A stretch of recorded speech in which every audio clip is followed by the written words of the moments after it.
Pathian tu ingai thang tu lalte padina munti sar so pakua lalte padina munti sar so pakua tin sumi kwami de chuan elisane na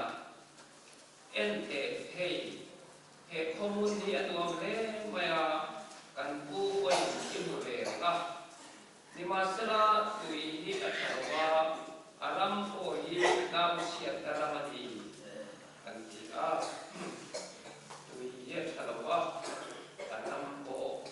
nam siat taramani kan sang siat tu ro khachu kan kerman siat la MSC kuma sang som pamana som palna de mai kare u su di chuan mi fing no te no plopin mi fing te no so in idom da na pim kuru ni te hi khat lo wangin rem san na te le u lalpan kan za ta ko so se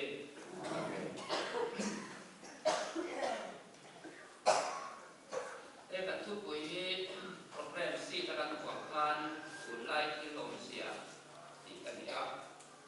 Tunlai ni maya koin sono ayan Tunlai awmzia di alam koin kan hir buat ama sanna masuan Tunlai awmzia kan hir pampian muhir Kohhran abun to sia kan pakai ma nak tu sing somalang masuan khovel Tunlai khovel kan thian khovel hian isua am ho sia kan chu som le ha so ni za na kan tang sia lan kan mamawh song chan dai isua akimin omani di inatlang kan sia tawon ani Tunlai awmzia kan soi tu hi zauh hep maya soi tu ra ber bo kiat lo tin kan keseng lo boka kan kiat sun bo kan seng lo boka ke mai na di karil ruwa ka bei le di ka ha hol so ngan si di kan tar lo thot wata khata kan khan nang ni poi Tunlai awmzia ilong lai ko na zoom te po su ti a lo la su ka soi si lo in ril ro aw don ani po di selangin khang song kha kan soi se lo ba e hun toi te ayan ni sei ki ko ko la ya Tunlai awmzia in kia ta wang le ati lai ta thi ahun lai awmzia kha sumai tua pui tai la he ti hun lai hian an khovel su Roman Empire kan ti rom ram ok rom ho ok ni ani a he hun lai hian in rom hi an bal he maya khovel ok tu an ti a tin rom mi re chu mu pui le an sin chian na mu pui le mina so ya wangin ti tu ta khian mi lo wa khoi ha ko ko ni la ko kal se rom mi re chu mi swal tak ko ni se an buak koin voi som li buak a thiang lo an ti ye ko ko la te hun lai yan voi som li an buak pai chuan a ba tu khan thiam lo chang ge ge to na lungin an tam mai sok to ni all of ha so da mi Benjamin na chi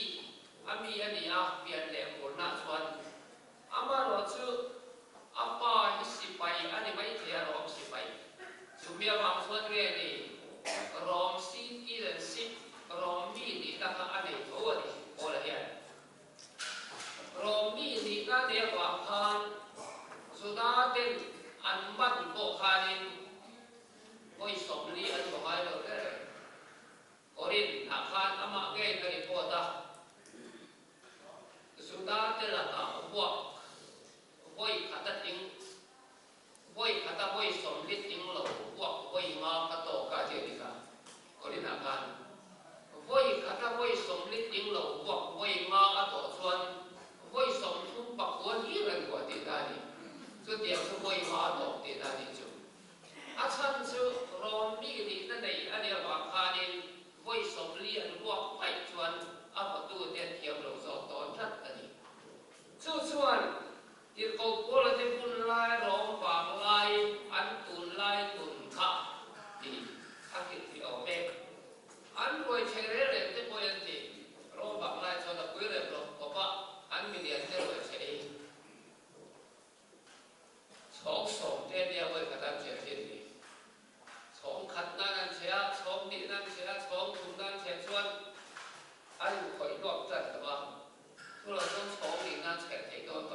phê xuân rộp răng khá hẹp lại xe tuổi khó về thì ổn nâng lạc ra đi đâu tiệm theo mấy khán đâu lúc lệ thì bọc in ca ra anh không à chính say đây là say bunga tên sơ hoàn phá ca sa bút uy nâng tua mà kia ta khô lăn khả khô mà sa khô lăn xuân đi ra thì chuan khu hôm nay nâng thì xe rupa anung sunga hal dum tele khatiara tuan na satak mai kharo bangla ya da omania sung song su tin ko la yen bi tin na mu a pe kin na ke a tu lai thi long na sia in khiat hian mu hil tho hara mo na ni ati tak hian atum tak ne bi kiam te na sai chu tu lai thi long na sia anti per hianin thil pani aril wala ko ma Rikho hian Tunlai thilom sia hun nan soi na hian sin ni nan soya bakhan su kronos antia kronos anti chu sanamanga are lam te thei adia entinan tar ar ni tar ar so ni khat ti ni thun kum khat kum ni kum thum dia are zong soi na ni kronos Pakhatsu kairos antia kairos arei zong soi na ni lo abun omdan soi na ni abun zia soi na ni etinan nawalo pianga anu umatana lo chwa Pathian chu naw dam rei thei zong chu kum sa ve ani chu abun rei zong soi na apiang song na su nau krono su kum sa vel ani a ma se su nau lo piang su tan san ve ni ta se kum sa nam the ma se la atu nu bun su a thalo le ti ta ni a krono su kum sa ni a tu na din mun lai tak su a kairos ati tayo po yan. At una din kung sukan sa lampeyan ni Mio si Chuan, sunaw din kung suat sa longnet tinani. Susoy din ko po yan.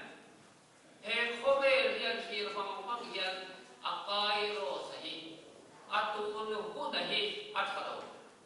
He tayo kasi bunga kan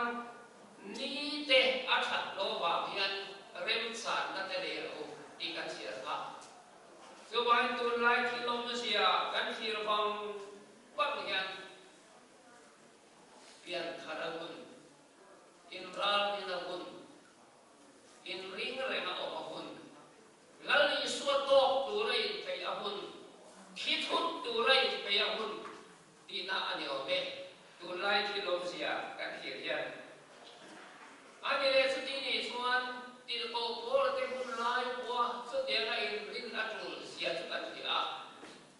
ei tu na en khomer zauh so te kan hiryan su aya ale tam takin tunlai thilo na sia hi asia to so ko me kan bible ya min tu nu ma kin lo theng tur te asoi zong zong hi tu da yan theng me se la ei whatsapp ate kan muang sansin bua te kan sira in TV radio news ate kan live kan samjia tunai khomer thok to tan hi soi na siak lo khopin atok ani soi sen po ni zok lo tunai hian khomer po in nan sai tai la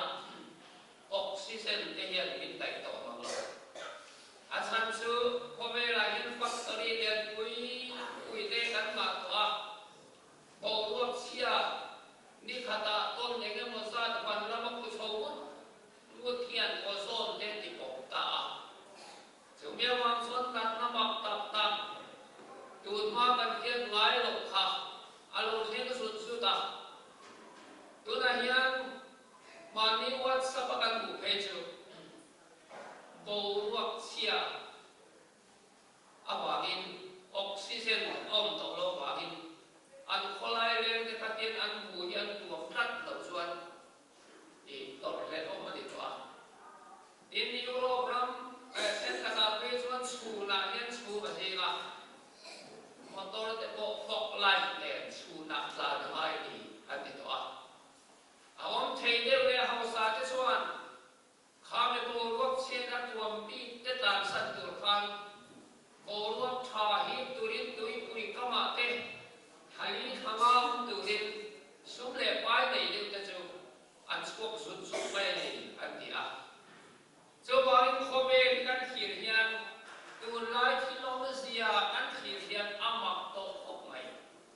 sual na la so dan wall mi na lo ke dan wow ya human trafficking mir inga sundon na kan ti theih ni bin pe lo ma khan ke ta Myanmar lama mir inga sundon isora malu ta ta kimi papai rama kian an man ti te bo kan hiat ta nau bang paru alon poi chuka police nan sima ta khana ma kha sumo driverin ong sakatra lo zuang tha kham wa asumo pura de ta ta khatianga mirhinga sundon na de kha khobe vel koi pui keinin thuma kan ke tha kana rama te polo se pere to ania ara pa re wai Tunlai kilom se kan thirian in terrorist kan ti hotel chu khisena tui hala khoira ma po khisena tui hal mirhing nun sana reng nei lo kan pun thar se ro ka cho wang Tunlai kilom se kan thirian muhil ho ha pun ti ti ta kum sai pakhatna kola te nak soi dai to kha tuna yan sual so in ral in na thu kan puala muhil tho raun to sia hi kan pian khom pui thu pui yen in su lo re ma kharau lam nun le sa puala lo ko hen an thir ta ila hey somga kal ka mena tan khan new age movement antia over kiam na sang sela kanulai tangpal te apoto khengin khobela kan sira thil in te in tina misora ma po kan hum fer pura karlo khobel indiana sim tier tiela kan mutlang vetwa khatian thalai wa mithiam thekhan new age movement antia khobel hi sa ko pakata kan siama kanin pum khata Tunlai suahi kan mamawh to lo khobel hian Pathian ti te bawk saran ti tak to Kohhran ti te theih chu engak man lai to lo Jogai poisa pakhat kan mama sa ko pakhata mirhing hian theina sang tak ania chumi chu khobel ya tum luk to tu la hian chu chuan pan lungam in kan thalai tin khera mizoram nei ko hian bahai sa kwa one money one religion kan tiang chi khatiam chi te kan mai thoding se kan thalai le khatiam te khata khan pe nga tin hei zauh sa puan an ti te baka kita te bo mi song nge na le tinga tuma koi te ko mi song nge an sia ka hitule khapu baka kita te hi mi soram ham tam nani hei chu hei kan masuan tu re ni ti tlok of te khatiam kan ram sual in min sim ta Sinti na maksab tak takalen mela. Tuna hian tan rama hian Mimal kol ten na chilain Kohhran sa pathum apiang tori. Kumtin mai kol kong apiang khan se na sut taila. Ema Kohhran din tai mat nam hi khobe la hen anom be o theih kai to taila. Emi soram ni kota ko Tunlai kilom sia kan thirian chu hari kan to ani chu nia hei khobel huam kan thir ko hian modern period ai to man post modern period kan sing to a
hospital sang di sa kuat na sang anom chimri dia civil hospital at sa kia dia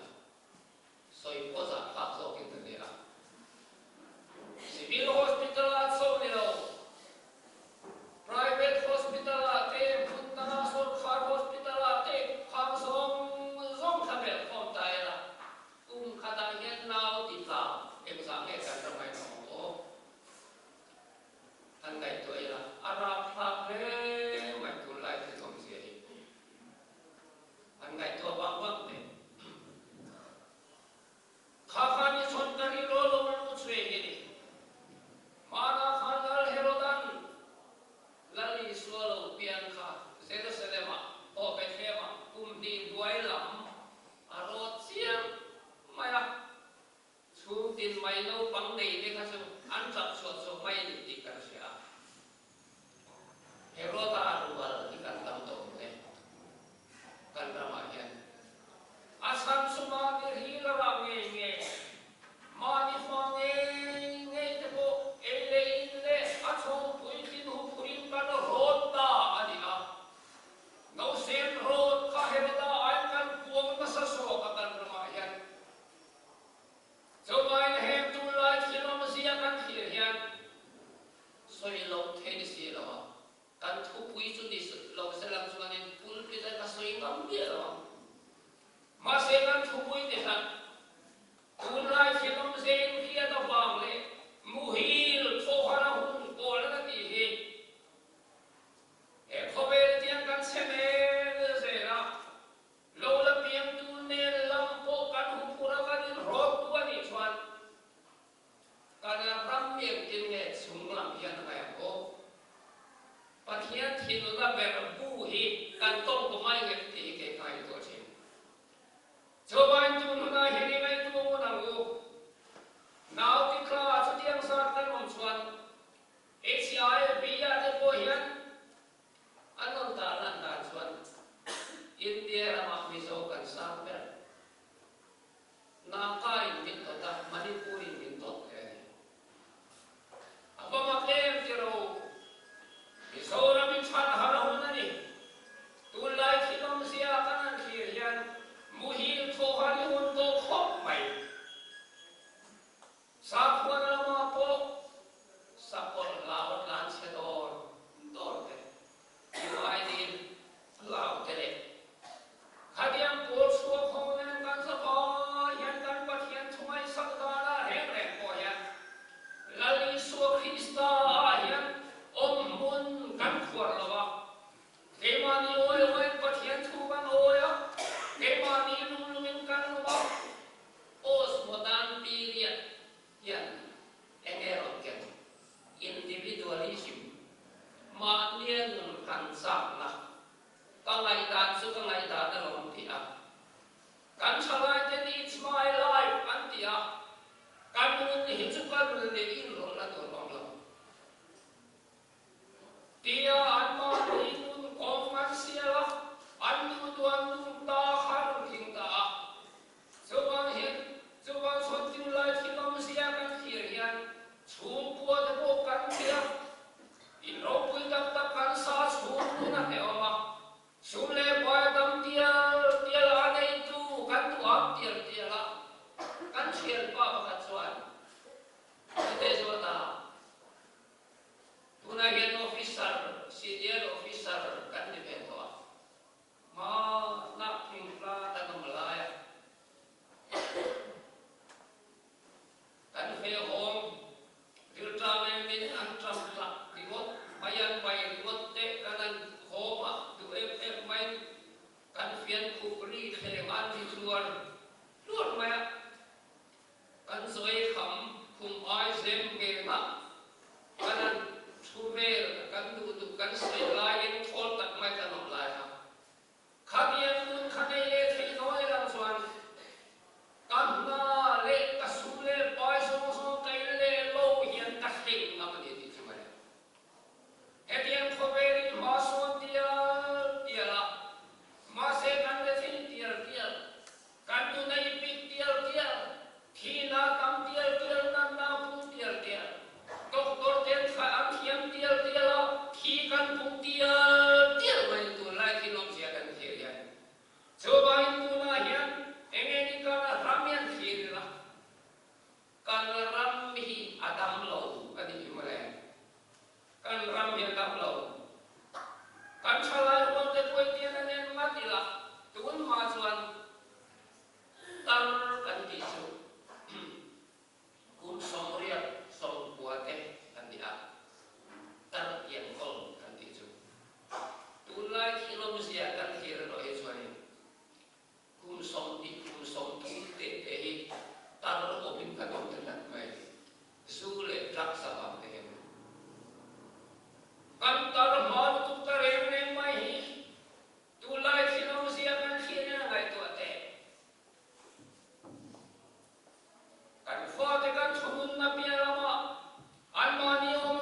tan khan mình ăn in so xiết điเลยKohhran ăn buông Pathian thu ơi apiang kan chele mai gì Tunlai son kan so perfecto Yang Kohhran ram ria chiang thei to tak tak lawa Coba Tunlai thil awmzia hian mana chuan susimin Christian nai mit to hinga Chuan Christian la bangin su kan sima chai lam le khobel thil song song tla sanin ma se sang go somli le pasari vela politics alo luta Zului kan sima politics kan luya Heda tunwa hian su le trust kan luile ta Heda kan ram le kam Pathian min khoi ta kan ngai to khan Tunlai thil awmzia kan hian ka ram mi lam no ani theih hai rol min tula hian chiama Chuan kan ngai to tur chu heda lalde kan siar kha kan ram mi em nat nai nge anak theih ngai to ngai seri ko nat namna khan kan na veta tin chiang kan na langin kan ya seri ko khopui khain kin ne nat kan kia sip kha thu thu lu ya chuan khopui u pa pol de sen ko khopui bi si sang lu pe kha da ting to an dia in sum don ton namun so kan lui kampai on ko dia samle thaman in sum don tona sumle pa ta me mani tin mi khua lu le skop in sum zut ben mai dia khati kun lai khani ina khopui bun mai no ma adai bun vel de tum thin dia na thel chu maya bang parin tu ye me mai de phun chu ga sabate bunan non ta na khwal sin te chu ta yan so la ani ma tui bok si ha ya dam song rim tui mun ti ten ming le man wa tha khopui ti ten ming le man wa tin se ni ko mak na em chu akhola ya khan tui lum chik chua om tok mai ni ti tu siam ko de lo nei sai na siam so su tam lo ten in puan la nan maman tam ba pha chi na ni o me so min so la le ma khwal sin ten an pan huai huai su le pa tam bok si khon bom ta ani ma se chu khopui chuan nat na ben von si ni a vei khat ma pakhat chu tui tlan kha thalo lat me pakhat le chu nau siat na ram ani lat mai ni so khopui su tian an chui to ni la ma poi no ne atui tlan na that lo chuan tui tlan that lo ba an na kai thei song song kha se ne ko khopui ta ba ni en ti tan ko thalo san ten ol puar kan tiam si song song tui tlan that lo ba a doctor ten nat na vei the ti song song kha se ne ko khopui nat na bel cha ta ni wan Tiel ko mai to puilan wala e kam khote alain rim le ala alain le mama andai bul tum thing kel bun mai ate kan ala leng bul be sak sak ma an ko chala wa chwa ka ma la ko son son te ko lai an pu man tom phong lo ma an nan na kha kha kha pu la dinai nei lo thai lo ma ai mai so me ta pam chu na wan sia se bok se ma at sia na piang ka na du ka se ru swal to na han ngai to sa mi la chu ko pui tu da mi la chuan tar kho pu ye la ni ke ne na wan sia se na tu to to lo an tar se na chon tu ne lo en tar hi kha chu kho pu ye chuan na ki na la se to ti na ni chu so ti am ka ting na ting e se le kho pu chuan na kan ti chuan ki ran ti chuan ka da lo le again ti chuan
trong trai bị thế trong nghe trong trai thế anh biết in thế tu la hiền biết in xem khăn sa lô po này luôn rê po này luôn in kim hình mặt trăng khó bỏ thêm hiền Pathian bị thế tu ta xin nó revival speaker hậu thế phải zauh operation nan theih kan ko khare kai ve thu tin hai ne mot sen an de Councelling the name trong chai ne ke son mi ten chang to ni tu lai awmzia kan thi yan nang le ke poi ne nge ti ve tu kan ne im ta lam tual kan subu muk ke ro tu Pathian apa ni Pathian kharau ke tu na to ma se hei mo ke ko lo ma e kan thu yan khoi la ne min ti asela siam chatu ni turin medium la tura kompo sai tu ni turin lalpai mai mi soram kan dam lo tian ni tu ne ching she Pathian lao turin he kan thu yan min put la ani kan vai chiat lo kan sa vai kan sual lo kan sa vai tu lai awmzia hian kan ni om lo ani me lo lalpan ni nom bal ma chung chi mai lo ne mo sa alani chumi sia chon ke ni poi kan tel ve ti kan he mi ti apiang ti ve thei kan ni lo wa mi soi apiang soi ve thei kan ni lo wa van Pathian tu ta ni lung tur mana nehemia khaning ti ti kamal ten atiang khan ke chuan Pathian chi na hwan ka ti ton lo atia kan officer te si nga po kan sarkar tong le kan politician te si nga po kan rami kan swal so ta be kan hau lo ma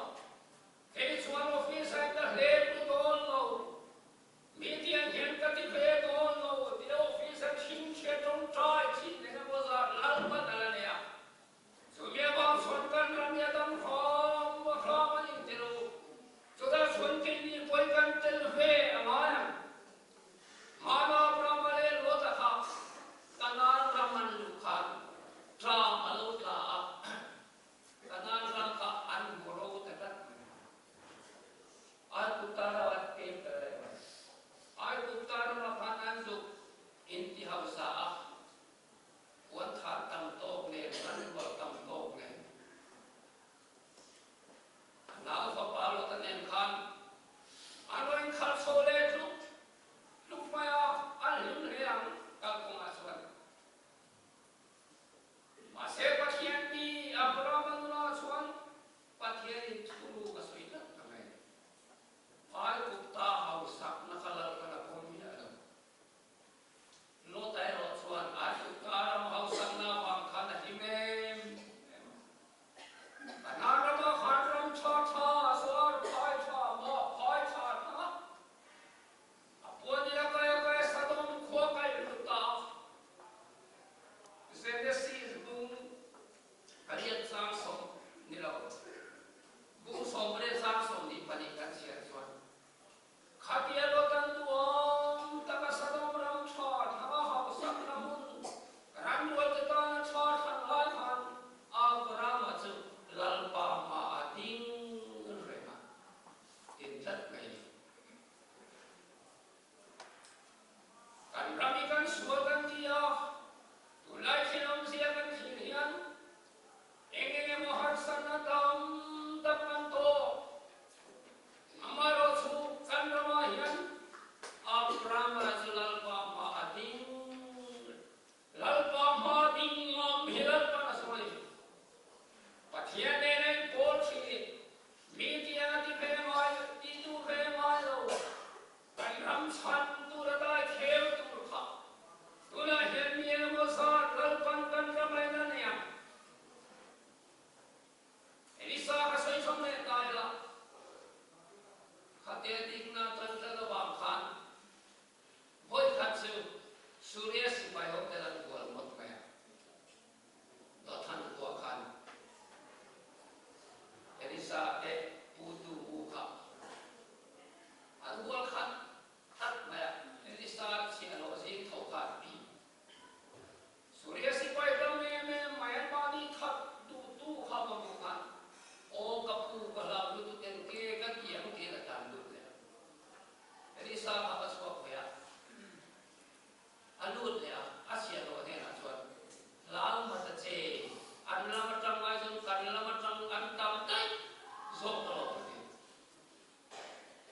Lalpan kan sa tayo sa